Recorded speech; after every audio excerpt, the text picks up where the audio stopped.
Hey everyone, welcome back to a exciting Spector Creative with me, your host, Scott, Toy Guru Neitlich, where we talk toys and collecting and video games and all the things in between and try to match it with the business. And that's what we're doing today. I want to talk about the three things that drive the cost of specifically an action figure that we never ever get to enjoy.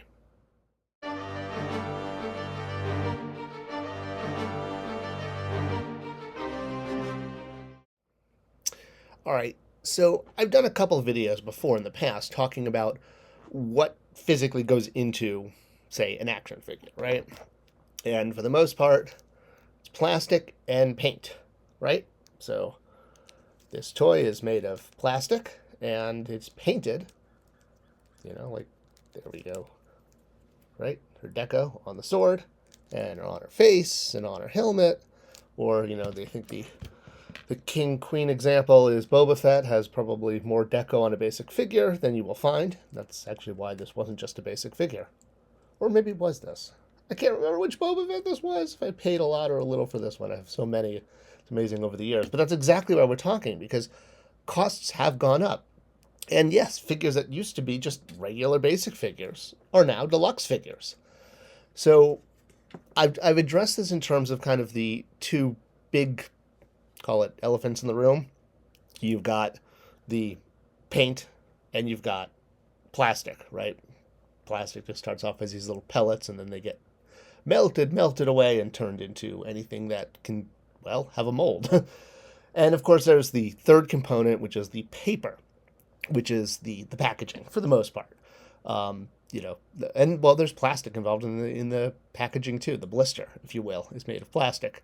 So obviously, those three things have had costs that have gone up over the years. And I mean, just look, if you're going to really do years, historically, toys have been made out of really the least expensive option available. Heck, I've got a thing for ancient cultures. You go back to Rome, you go back to Egypt, and you will see their equivalent of action figures and dolls made of wood, made of rock. Victorian age brought us a lot of dolls and yarn and metal. We started getting metal toys in the Victorian times. And basically, all of that led directly into the 1950s and 60s, where plastic became the main consumer good material. And that was because of cost. Plastic is cheap, it's durable, and you can mold it very easily. Unlike, metal molds as well, but plastic molds even better. So that's why toys are. You could still make toys out of wood or metal. Perfect examples right here.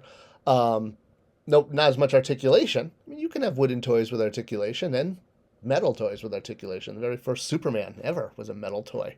Always one of my favorites as far as a historical action figure. So, all right, with that settled, there's two other big factors, and one is overhead.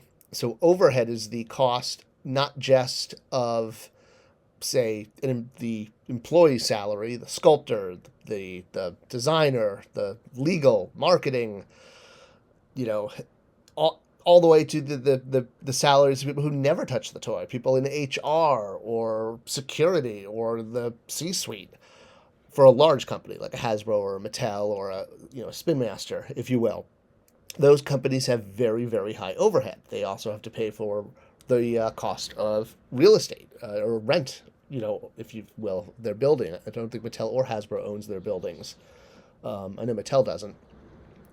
Well, that's actually a big reason Hasbro is moving. They're probably looking at less expensive real estate, and that is one of the biggest overhead expenses besides health care for employees hits overhead.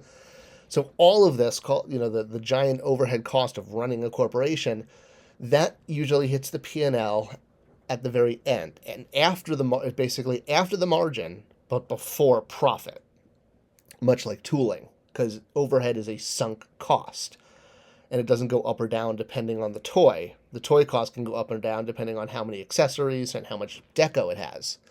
But things like tooling and overhead they do affect the profitability of the figure, but because they get tagged on there. And the overhead is usually somewhere between 15 and 30%. So basically, for every toy, think of it as 15 to 30% of the cost of that toy, whatever that toy is, goes to just running the company, keeping the lights on, making sure they have talented employees who know how to make things or get them to market. And then finally, there's that last invisible factor, and that is royalties. Royalties are the biggest reason why toys cost so much these days. Back in ye old day, in, let's call it when Star Wars first became toys in 79, 80, that was a big breakthrough because toys didn't work for movie properties back then outside of, Mickey Mouse and Snow White. I mean that. Because movies were seen as fleeting. There was no home entertainment. There was no VCR. There was no Betamax, Laserdisc, all the way through streaming. So without the way to constantly see the content, toy makers and studios didn't see any point to investing in consumer product. You saw a few things like, Planet of the Apes sneak out there. But yeah, for the most part, especially sci-fi was always looked at as a joke, like the 1950s with the giant, puppets and rubber masks and, shots of real animals standing in for monsters. Always loved that. And that all changed with Star Wars, but nobody wanted to make Star Wars toys. It was a wild bet, which is why it only managed to get a 1% royalty, which kind of set the standard for years. That's what you paid for a movie property. And it slowly creeped up, and kind of by the early 2000s, it was usually about 1 to 2% for a inventor royalty, shall we say, if it was someone like me who came up with a toy like Block of Eraser. Hey, it's Block of Eraser. Never been more fun. So if you wanted to make my Block of Eraser toy, well, you would pay me as an inventor somewhere between like 1 and 5%. Royalty for an actual property like a Batman or a WWE or a Harry Potter or whatever, Star Wars, back in the 2000s, it ranged between 6 and 12%. Then it started to kind of creep up from 12%, and especially the movie versions of properties. When we started hitting that time where, I guess starting in 1999 with the X-Men movie, where comic books were becoming not just the core look, but the movie look is what they call it, how they differentiate. And they split those into two different royalties. So you paid one royalty to make, classic looking Spider-Man, but a different royalty if you were making Tobey Maguire Spider-Man. Same thing with, Batman over on the other side of the aisle. Or if Valiant and Dark Horse get their stuff together and start making more movies, it would apply to them. I saw the Bloodshot movie. It was good. All right, I'm on to a different tangent. So that was the first thing, was in about 2005-ish when royalties started splitting to core and movie. But then both of them just started ticking up and ticking up. And when Disney bought Marvel and then bought Star Wars, the royalties really jumped up to the point that they're now at like 20 to 23% for Star Wars and Marvel, even core Marvel, not just movie Marvel. Obviously, Star Wars is Star Wars. There's no core because it is a movie. I guess they could do animated versions of figures. And that could be true, like the Jedi Academy figures for little kids that actually might have had a lower royalty than core Star Wars because it could have considered more of a niche market. All right, so that's just explaining how royalties are not universal across one IP. But yeah, they have gone in the last 40 years from 1% to 23%. And I kind of make these videos because I always hate when people say, oh, toy companies are getting so greedy.